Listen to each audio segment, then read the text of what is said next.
So going back to the model, we got that finished, and let's finish up the for each loop. So first of all, we want to find the weight, and the weight might be slightly confusing, but hopefully I can explain it clearly.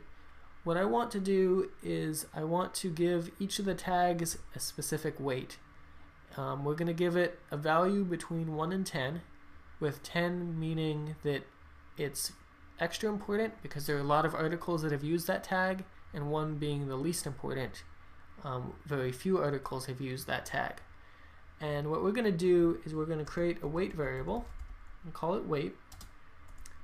And I'm going to start by taking the tag total value, and I'm going to divide that by this largest. Okay, so like so. So that's going to give us the number of times this specific tag has been used divided by the number of times the most popular tag has been used. And we're going to multiply that by 10. So if we, for example, that should give us a percentage out of 100 if we multiply it by 100. But I'm going to just multiply it by 10, and then I'm going to round it like so. And that will give us the value between 1 and 10 that we need for the weight. And now it's just a matter of adding in the data to the table. So I'm going to start off with a new table row.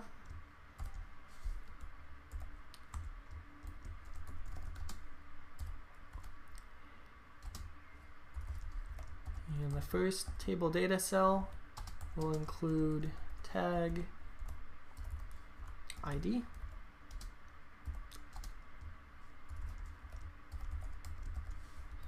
Like so. And then we have a couple other, oopsie.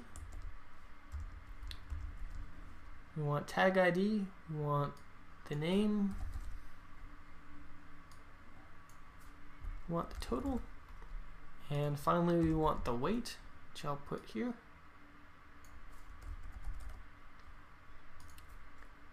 And let's close off the row. So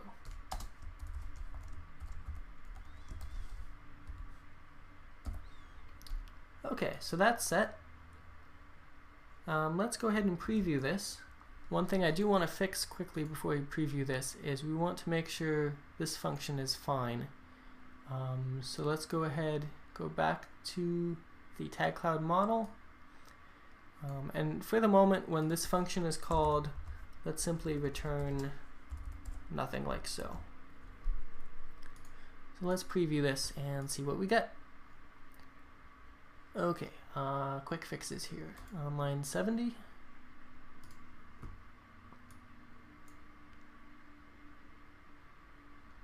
Missed a closing semicolon. There we go. Okay, so what we have now is we have a list. It includes all of our tags organized in alphabetical order, including the count, which is the number of times they've been used, and their weight. So you'll notice the one that's been used the most is most important because it has a weight of 10, and then the ones that are used less and less have lower and lower weights. The last thing to do is create our get TagCloud function, and this should go pretty quickly now that we have all the basics in place. So let's remove this, and obviously we first check, we want to make sure there are tags to display, otherwise we display a no tags to display message. Now within this if statement, we're going to create an unordered list, and this is going to contain all of our tags for our TagCloud. So like what we did above, I'm going to create a data variable and set it to nothing at first, and then data dot equals, and give it a class of TagCloud, like so. And then I'm going to include a for each So again, like what we were doing above, so this tags as tag, and just below that we're going to finish off data like so, and then we're going to return the data variable. Okay, so let's go back to within our for each.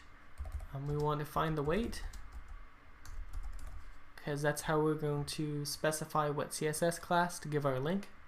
And we can simply copy and paste the weight that we used up above. So like so. And then let's create the list item.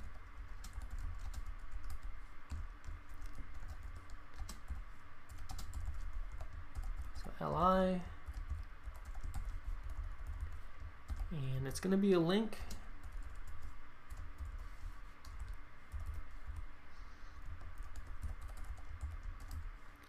And we're not going to create this in this video, but obviously you could link this out to a page which would display all of your blog posts that included this tag. So in that case, I'm going to link it out to a tags.php, and we're going to set the ID in the URL, and we're going to set that to the value within tag, and we'll set that to the ID. So there's that. Now let's finish off the link. Let's actually just finish this line right here and continue on. And we're going to want to include the tag name here.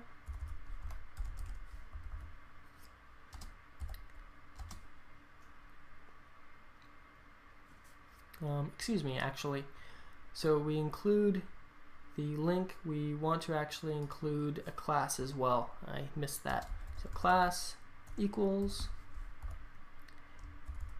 and within this section we want to include the weight. And we're going to include tag and then the weight in the form of the number that we got here.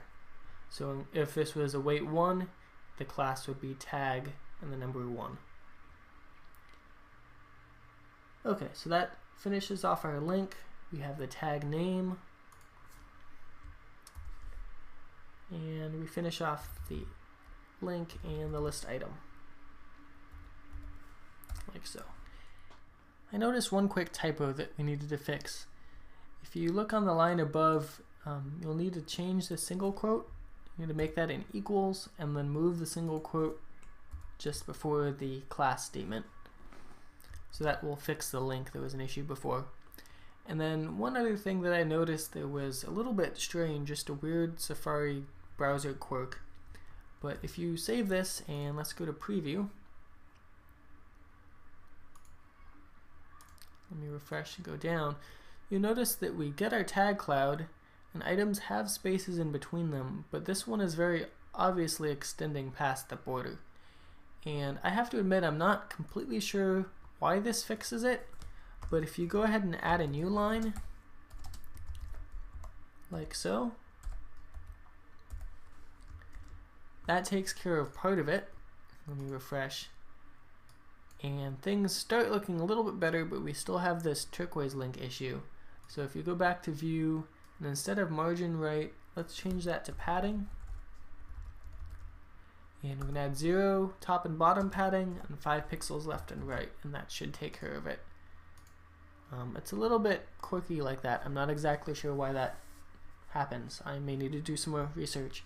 But anyway, so that's the completed TagCloud. We obviously have our TagCloud page. We list all the tags with their IDs, the number of times they were used, and how much we've weighted them. And then we have the TagCloud itself. That wraps up today's tutorial. Thanks for watching. I hope you found this useful. And if you have any questions or comments, please feel free to contact me either at my email, ben@killersites.com, or on the Killer Sites forums, which is killersites/community, where I go by the username Falcon Creative. Thanks for watching.